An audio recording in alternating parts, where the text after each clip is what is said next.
SCC classes West Bengal বোর্ডের আরও একটি নতুন ক্লাসে সবাইকে স্বাগত। আজকে আমরা অষ্টম শ্রেণীর ভূগোল বইটি থেকে পঞ্চম অধ্যায় মেঘ বৃষ্টি সম্পূর্ণ চ্যাপ্টারটি এই ভিডিওতে আলোচনা করব।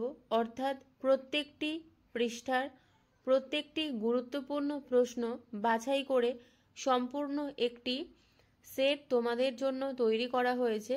সম্পূর্ণ ভিডিওটা স্কিপ না করে একদম প্রথম থেকে ভিডিওটা দেখতে থাকো। আশা করছি ভিডিওটা তোমাদের খুব ভালো লাগবে। শুধুমাত্র ভূগোল বিষয় নয়, অন্যান্য বিষয়গুলি অর্থাৎ ইতিহাস, জীবনবিজ্ঞান, ভৌতবিজ্ঞান, বাংলা, ইংরাজি, অঙ্ক প্রভৃতি বিষয়ের ভিডিও এই চ্যানেলে পোস্ট করা হয়। সবার আগে ভিডিও পাওয়ার জন্য চ্যানেলটাকে অবশ্যই সাবস্ক্রাইব করে পাশে থাকা বেল আইকনে ক্লিক করে দাও। চলে যাচ্ছি মূল ভিডিওতে। পৃষ্ঠা 43-এ প্রথম প্রশ্ন, বেশি উচ্চতার মেঘের গড় নিম্নতম উচ্চতা কত? উত্তর 20,000 ফুট। 2 নম্বর, কয়টি বেশি উচ্চতার মেঘের নাম লেখো? উত্তর সিরাস, সিরোস্ট্র্যাটাস, সিরোকিউমুলাস। 3 নম্বর, সিরাস, সিরোস্ট্র্যাটাস, সিরোকিউমুলাস প্রভৃতি বেশি উচ্চতার মেঘের সম্পর্কে সংক্ষেপে আলোচনা করো। উত্তর সিরাস। সাদা রঙের স্বচ্ছ এই মেঘ দেখতে অনেকটা হালকা পালকের মতো। এই মেঘ সাধারণত পরিষ্কার আবহাওয়াকে নির্দেশ করে। এই মেঘে আকাশ ঢাকা থাকলেও তার মধ্যে দিয়ে সূর্যকে দেখা যায়। এরা যখন একে অপরের সাথে মিশে বন্ধনী তৈরি করে তখন আবহাওয়া খারাপ হয়ে পড়ে। এরপর সিরোস্ট্র্যাটাস। পাতলা সাদা চাদরের মতো এই মেঘে ঢাকা আকাশ দুধের মতো সাদা দেখায়। অনেক সময় এই মেঘ চাঁদ আর সূর্যের চারপাশে বলয়ের আকারে অবস্থান করে। পরবর্তী সিরোকিউমুলাস। পেঁজা তুলোর মতো এই মেঘে ঢাকা আকাশ দেখতে অনেকটা ম্যাকারেল মাছের পিঠের মতো। তাই এই মেঘে আকাশ ছেয়ে গেলে তাকে ম্যাকারেল আকাশ বলে। সাধারণত এই মেঘ পরিষ্কার আবহাওয়াকে নির্দেশ করে। পরবর্তী প্রশ্ন 4 নম্বর, মাঝারি উচ্চতার মেঘের গড় উচ্চতা কত? উত্তর 6,500 থেকে 20,000 ফুট। 5 নম্বর প্রশ্ন, কয়েকটি মাঝারি উচ্চতার মেঘের নাম লেখো? উত্তর অল্টোস্ট্র্যাটাস এবং অল্টোকিউমুলাস। 6 নম্বর, অল্টোস্ট্র্যাটাস ও অল্টোকিউমুলাস প্রভৃতি মাঝারি উচ্চতার মেঘ সম্পর্কে সংক্ষেপে আলোচনা করো। উত্তর অল্টোস্ট্র্যাটাস। ধূসর থেকে নীল রঙের এই মেঘ দেখতে অনেকটা তন্তুর মতো। এই মেঘের মধ্যে দিয়ে সূর্যকে অনেকটা অনুজ্জ্বল দেখায়। সাধারণত এই মেঘ একটানা বৃষ্টিপাতের পূর্বাভাস দেয়। এরপর অল্টোকিউমুলাস। চ্যাপ্টা গোলাকার সাদা থেকে ধূসর রঙের এই মেঘ আকাশে ঢেউয়ের মতো অবস্থান করে। এর ফাঁকে ফাঁকে নীল আকাশ দেখা যায়।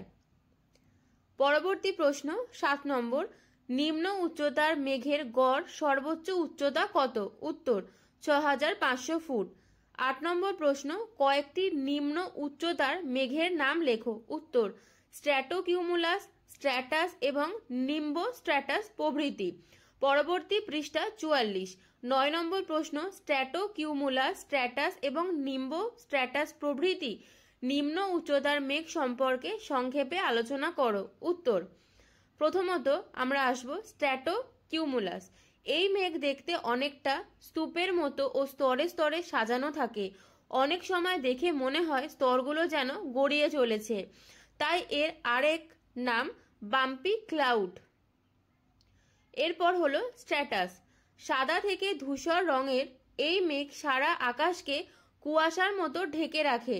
পাহাড়ে উঁচু অংশে এই মেঘ জমলে পর্বতারোহী ও বিমান চালকদের পক্ষে খুব অসুবিধা হয়।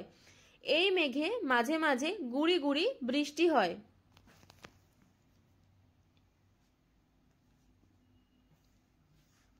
এরপরে নিম্বোস্ট্র্যাটাস। ঘন পুরু ধূসর থেকে কালো রঙের এই মেঘ খারাপ আবহাওয়াকে নির্দেশ করে। এই মেঘের কোনো নির্দিষ্ট আকার থাকে না। এই মেঘে একটানা বৃষ্টিপাত হয়। পরবর্তী প্রশ্ন 10, উলম্ব মেঘের গড় নিম্নতম উচ্চতা কত? উত্তর 1600 ফুট। 11 কয়েকটি উলম্ব মেঘের নাম লেখো। উত্তর কিউমুলাস এবং কিউমুলোনিম্বাস। 12 কিউমুলাস ও কিউমুলোনিম্বাস প্রভৃতি উলম্ব মেঘ সম্পর্কে সংক্ষেপে আলোচনা করো। উত্তর কিউমুলাস পুরু ঘন এই মেঘের উলম্ব বিস্তার দেখা যায়। উপরিভাগের আকার অনেকটা ফুলকপির মতো হলেও তলদেশ সমতল। এই মেঘের শীর্ষদেশ বেশ উঁচু। নিম্নাংশের রং কালো হলেও উপরিভাগের রং সাদা। এই মেঘ সাধারণত পরিষ্কার আবহাওয়া নির্দেশ করে। এরপরে কিউমুলোনিম্বাস অনেকটা গম্বুজের মতো দেখতে এই মেঘ সাদা, ধূসর ও কালো রঙের হয়। সাধারণত ভূপৃষ্ঠ সংলগ্ন বায়ুস্তর থেকে প্রায় 12,000 ফুট পর্যন্ত এই মেঘের উলম্ব বিস্তার দেখা যায়। ওপর দিক চ্যাপ্টা ও তলদেশ প্রায় সমতল। এই মেঘে বজ্রপাত সহ ভীষণ ঝড় বৃষ্টি হয়। পরবর্তী প্রশ্ন 13 বজ্র মেঘ বা থান্ডার ক্লাউড কাকে বলে? উত্তর কিউমুলোনিম্বাস মেঘে বজ্রপাত সহ ভীষণ ঝড় বৃষ্টি হয় বলে এই মেঘের আরেক নাম বজ্রমেঘ। পরবর্তী পৃষ্ঠা 45 14 নম্বর প্রশ্ন মেঘ কিভাবে সৃষ্টি হয়? উত্তর সূর্যের তাপে সমুদ্র, নদী, পুকুরের জল উত্তপ্ত হয়ে বাষ্পে পরিণত হয়ে বায়ুতে মেশে। জলীয় বাষ্পপূর্ণ বায়ু হালকা হওয়ায় সহজে ওপরের দিকে উঠে প্রসারিত হয়। এই বায়ু আরও শীতল হলে জলীয় বাষ্প ঘনীভূত হয়ে ছোট ছোট জলকণায় পরিণত হয়। এই জলকণা ভাসমান ধুলোকণা, লবণকণা, নানা ধরনের কঠিন কণিকাকে অবলম্বন করে মেঘের সৃষ্টি করে। পরের প্রশ্ন হলো 15 নম্বর প্রশ্ন সাধারণত মেঘের জলকণার ব্যাস কত হয়? উত্তর 0.02 মিলিমিটার। 16 বাষ্পীভবন কাকে বলে? উত্তর জলের বাষ্পে পরিণত হবার প্রক্রিয়াকে বাষ্পীভবন বলে। 17 সম্পৃক্ত বায়ু কাকে বলে? উত্তর কোনো নির্দিষ্ট উষ্ণতায় নির্দিষ্ট পরিমাণ বায়ু যতটা পরিমাণ জলীয় বাষ্প ধারণ করতে পারে সেই পরিমাণ জলীয় বাষ্প থাকলে ওই বায়ু সম্পৃক্ত বায়ু। 18 নম্বর প্রশ্ন শিশিরাঙ্ক কাকে বলে? উত্তর যে তাপমাত্রায় বায়ু সম্পৃক্ত হয় তাই হলো ওই বায়ু শিশিরাঙ্ক। 19 নম্বর প্রশ্ন ঘনীভবন কাকে বলে?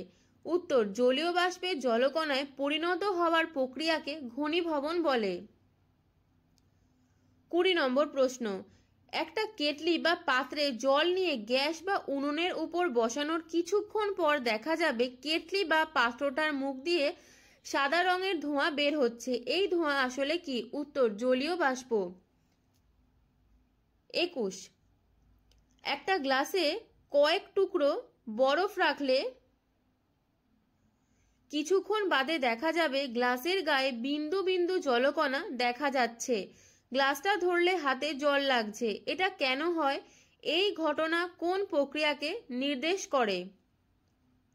উত্তর এমন হওয়ার কারণ গ্লাসের চারপাশের বাতাস ঠান্ডা গ্লাসের সংস্পর্শে এসে শীতল হয়ে ওঠে এবং জলীয় বাষ্প জলবিন্দুতে পরিণত হয়।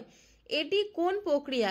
এটা ঘনীভবন প্রক্রিয়াকে নির্দেশ করে। খুব ইম্পর্টেন্ট প্রশ্ন, স্টার দিয়ে রাখবে। পরবর্তী প্রশ্ন 46 নম্বর পেজের 22 নম্বর প্রশ্ন অধঃক্ষেপণ কাকে বলে? উত্তর পৃথিবীর অভিকর্ষের টানে বায়ুমণ্ডল থেকে জলকণা বা বরফকণা ব্র্যাকেটে তরল বা কঠিন, ঠিক আছে, ভূপৃষ্ঠে নেমে এলে তাকে বলে অধঃক্ষেপণ। অর্থাৎ বরফকণা বা জলকণা তরলও হতে পারে, কঠিনও হতে পারে। 23 নম্বর প্রশ্ন শীতল বায়ু থেকে কেন বৃষ্টিপাত হয়? উত্তর মেঘ ক্রমশ ওপরের দিকে উঠতে শুরু করলে শীতল বায়ু সংস্পর্শে এসে আরো ঘনীভূত হয়। এভাবে ছোট ছোট জলকণাগুলিকে পরস্পর যুক্ত হয়ে বড় জলকণায় পরিণত হয়। বড় জলকণাগুলো বেশি ভারী হওয়ায় বাতাসে ভেসে থাকতে না পেরে অভিকর্ষের টানে বৃষ্টি রূপে ঝরে পড়ে, তাই শীতল বায়ু থেকে বৃষ্টিপাত হয়। 24 নম্বর প্রশ্ন সব মেঘ থেকে বৃষ্টিপাত হয় না কেন? উত্তর সব মেঘ থেকে বৃষ্টি হয় না কারণ 1 নম্বর মেঘের জলকণার ব্যাস বেশি না হলে জলকণাগুলি বৃষ্টিপাত ঘটায় না। 2 নম্বর মেঘের মধ্যে থাকা জলকণাগুলি সংযুক্ত হবার সুযোগ না হলে বৃষ্টিপাতের অবস্থা তৈরি হয় না। 3 নম্বর বায়ুমণ্ডলের আপেক্ষিক আর্দ্রতা 100% না থাকলে জলীয় বাষ্প ঘনীভূত হতে পারে না, তাই বৃষ্টিপাত হয় না। 4 নম্বর, ঘনীভবন না হলে বৃষ্টিপাত হয় না। এরপরে পৃষ্ঠা 46, 25 নম্বর, আপেক্ষিক আর্দ্রতা কাকে বলে? উত্তর, কোনো নির্দিষ্ট উষ্ণতা নির্দিষ্ট পরিমাণ বায়ুতে যে পরিমাণ জলীয় বাষ্প আছে এবং সেই উষ্ণতায় ওই বায়ুকে সম্পৃক্ত করার জন্য যে পরিমাণ জলীয় বাষ্প প্রয়োজন, এই দুইয়ের অনুপাতই হলো আপেক্ষিক আর্দ্রতা।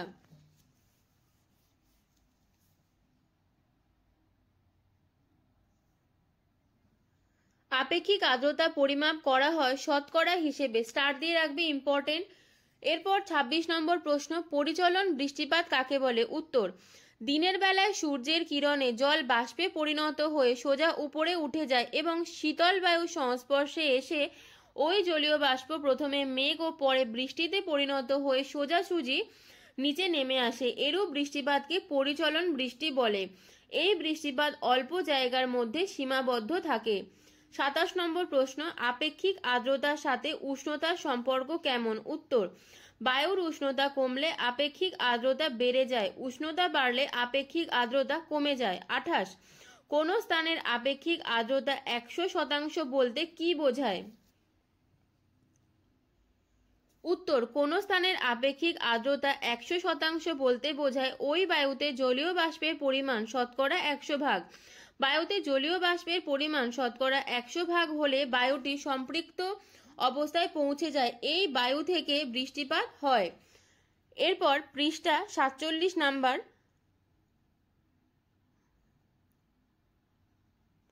29 নম্বর, পরিচলন বৃষ্টিপাতে কোন পদ্ধতিতে বায়ু উত্তপ্ত হয়? উত্তর, পরিচলন বৃষ্টিপাত যখন ঘটে তখন সূর্যরশ্মি লম্বভাবে পড়ে পৃথিবী পৃষ্ঠকে উত্তপ্ত করে, ফলে জল বাষ্প হয়ে জলীয় বাষ্প তৈরি হয়। যখন ভূপৃষ্ঠ উত্তপ্ত হয় তখন এটি তার উপরে বাতাসকে উষ্ণ করে তোলে।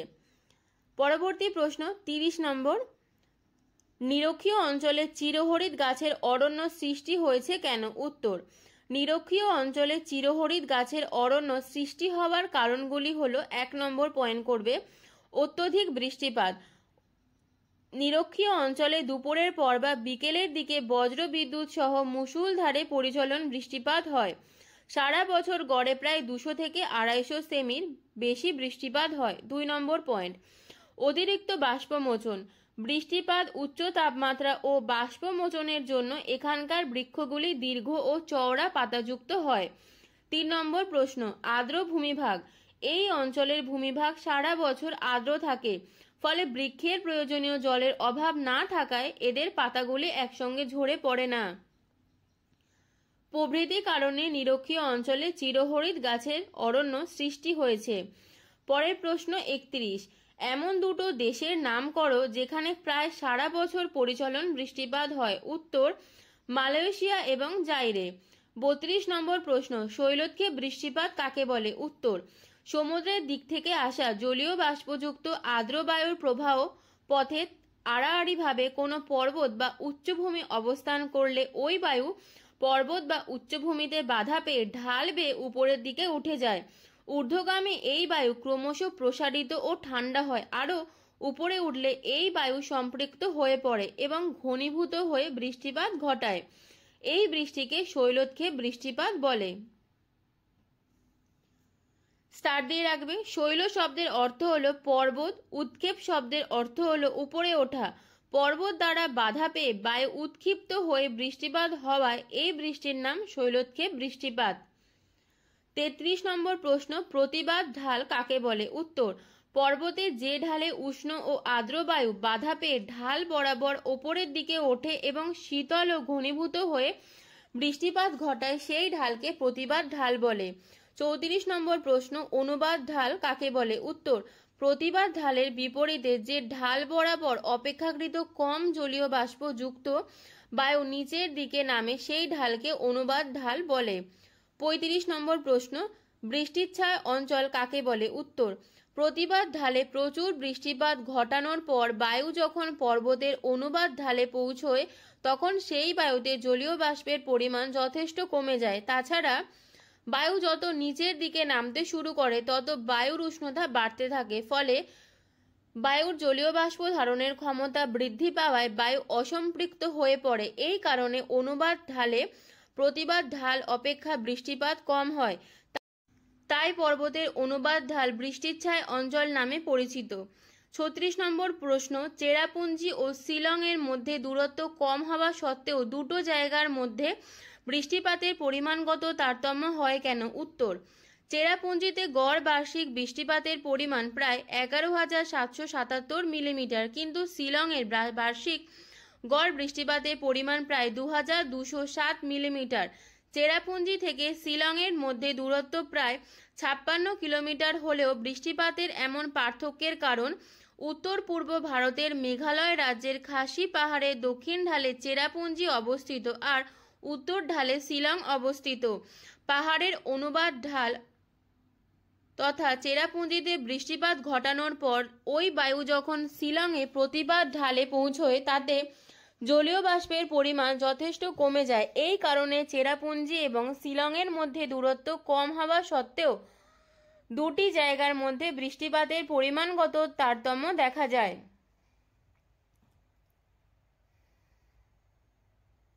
37 নম্বর প্রশ্ন, মৌসুমী বায়ুর কোন শাখার প্রভাবে চেরাপুঞ্জিতে বৃষ্টিপাত হয় এবং কেন? উত্তর, কোন শাখা? দক্ষিণ পশ্চিম মৌসুমী বায়ুর বঙ্গোপসাগরীয় শাখা চেরাপুঞ্জিতে বৃষ্টিপাত ঘটায়। কারণ ক্রান্তীয় অঞ্চলে সূর্য শিশির লম্বভাবে পড়ার কারণে মধ্য ভারতে গভীর নিম্নচাপ সৃষ্টি হয়।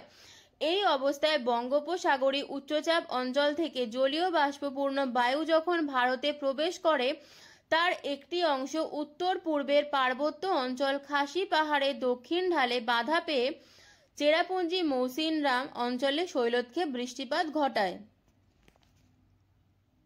38 নম্বর প্রশ্ন, মুম্বাইয়ের তুলনায় পুনেতে বৃষ্টিপাত কম হয় কেন? উত্তর, দক্ষিণ পশ্চিম মৌসুমী বায়ুর আরব সাগরীয় শাখা দক্ষিণ পশ্চিম দিক থেকে প্রভাবিত হয়ে ভারতের পশ্চিম উপকূলের পশ্চিমঘাট পর্বতে বাধাপ্রাপ্ত হয়ে পাহাড়ে পশ্চিমে প্রতিবাদ ঢালে প্রচুর বৃষ্টিপাত ঘটায়। মুম্বাই পশ্চিম দিকে অবস্থিত হওয়ায় বৃষ্টিপাত বেশি হয়। তারপর এই বায়ু পশ্চিমঘাট পর্বত অতিক্রম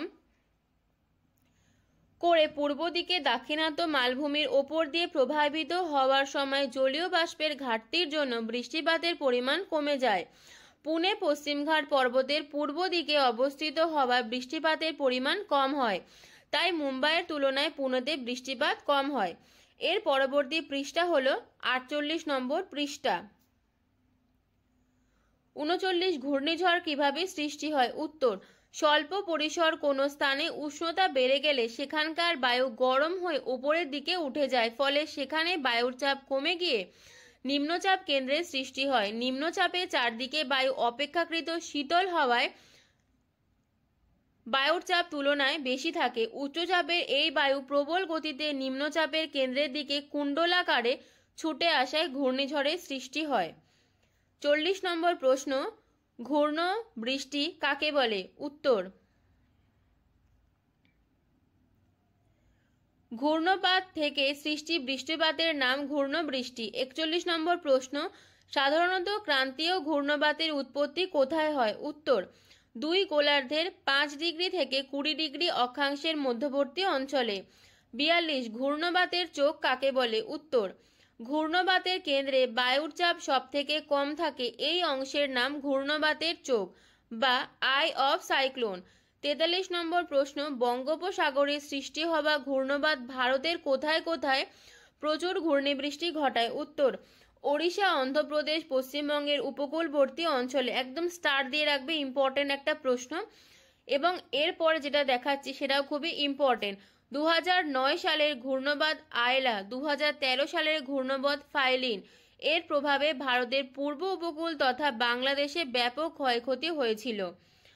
44 নম্বর প্রশ্ন, বিভিন্ন জায়গায় ক্রান্তীয় ঘূর্ণবাতের বিভিন্ন নামগুলি লেখো। উত্তর, বঙ্গোপসাগরে সাইক্লোন, ক্যারিবিয়ান সাগরে হ্যারিকেন, পূর্ব চীন সাগরে ঘূর্ণিঝড় টাইফুন। 45 নম্বর প্রশ্ন, নাতিশীতোষ্ণ মণ্ডলের ঘূর্ণবাত সম্পর্কে যা জানো লেখো। উত্তর, নাতিশীতোষ্ণ মণ্ডলের কোনো স্থানে নিম্নচাপ তৈরি হলে ক্রান্তীয় অঞ্চলে জলীয় বাষ্প যুক্ত উষ্ণ বায়ু এবং মেরু অঞ্চলে শীতল শুষ্ক বায়ু ওই নিম্নচাপ কেন্দ্রের দিকে আনুভূমিকভাবে ছুটে আসে। দুই বায়ু পরস্পর মুখোমুখি হলে তাদের মধ্যে আলোড়নের সৃষ্টি হয়। উষ্ণ বায়ু হালকা হওয়ায় ভারী শীতল বায়ুর ওপর ধীরে ধীরে উঠে যায়। এই উষ্ণ বায়ু জলীয় বাষ্পযুক্ত হওয়ায় শীতল বায়ুর সংস্পর্শে এসে ঘনীভূত হয় এবং বৃষ্টিপাত ঘটায়। নাতিশীতোষ্ণ ঘূর্ণ বৃষ্টিতে ক্রান্তীয় অঞ্চলের মতো ঝড় ঝঞ্ঝা হয় না। ঝিরঝিরে বৃষ্টি অনেকক্ষণ ধরে চলে।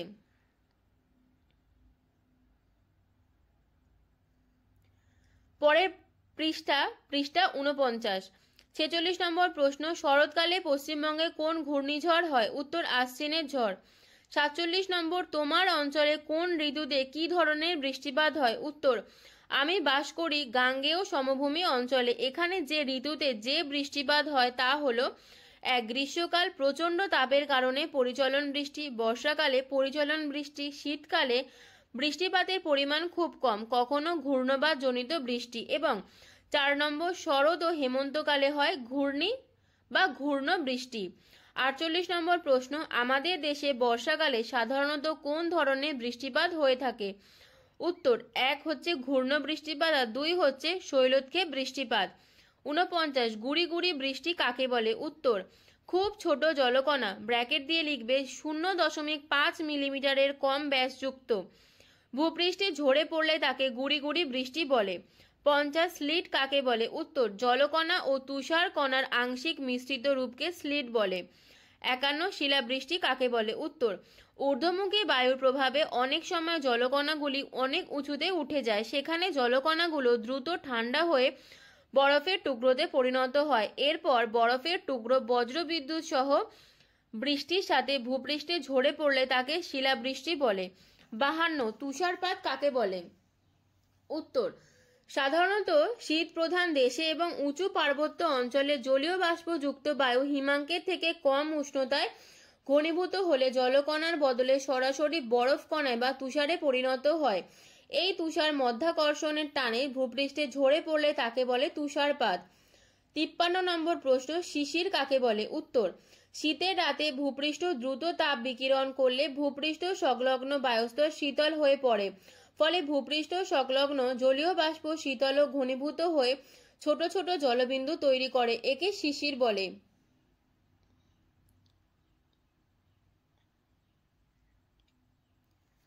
54, কুয়াশা কাকে বলে? উত্তর, ভূপৃষ্ঠের কাছাকাছি জলীয় বাষ্পযুক্ত বায়ু ধূলিকণাকে আশ্রয় করে ঘনীভূত হলে ছোট ছোট জলকণার সৃষ্টি হয়। এই জলকণা ভূপৃষ্ঠের কিছুটা ওপরের বায়ুস্তরে অনেকটা ধোঁয়ার মতো ভাসতে থাকে, একে কুয়াশা বলে। 55 নম্বর প্রশ্ন, শীতকালে ভোরবেলায় ঘাসের উপর দিয়ে খালি পায়ে হাঁটলে পা ভিজে যায় কেন? উত্তর, ঘাসের ওপর শিশির জমে থাকে তাই। 56 নম্বর প্রশ্ন, শুষ্ক অঞ্চলে শিশির কম পড়ে কেন? উত্তর, শিশির হলো জলীয় বাষ্পের ঘনীভবনের ফলে জলকণায় পরিণত হওয়ার একটি রূপ, তাই শুষ্ক অঞ্চলের বায়ুতে জলীয় বাষ্পের পরিমাণ খুব কম থাকায় শুষ্ক অঞ্চলে কম শিশির পড়ে।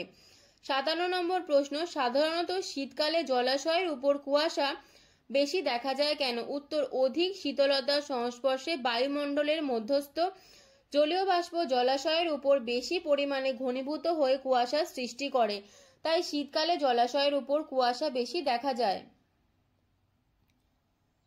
58, শিশির আর কুয়াশা অধঃক্ষেপণ নয় কেন? উত্তর, বায়ুমণ্ডলে জলীয় বাষ্প ঘনীভূত হয়ে জলকণা ও তুষার কণায় পরিণত হয়ে পৃথিবীর মাধ্যাকর্ষণ শক্তির প্রভাবে ভূপৃষ্ঠে পতিত হলে তাকে অধঃক্ষেপণ বলে। শিশির ও কুয়াশা যেহেতু ভূপৃষ্ঠ সংলগ্ন অঞ্চলে সৃষ্ট হয়, তাই এরা অধঃক্ষেপণ নয়।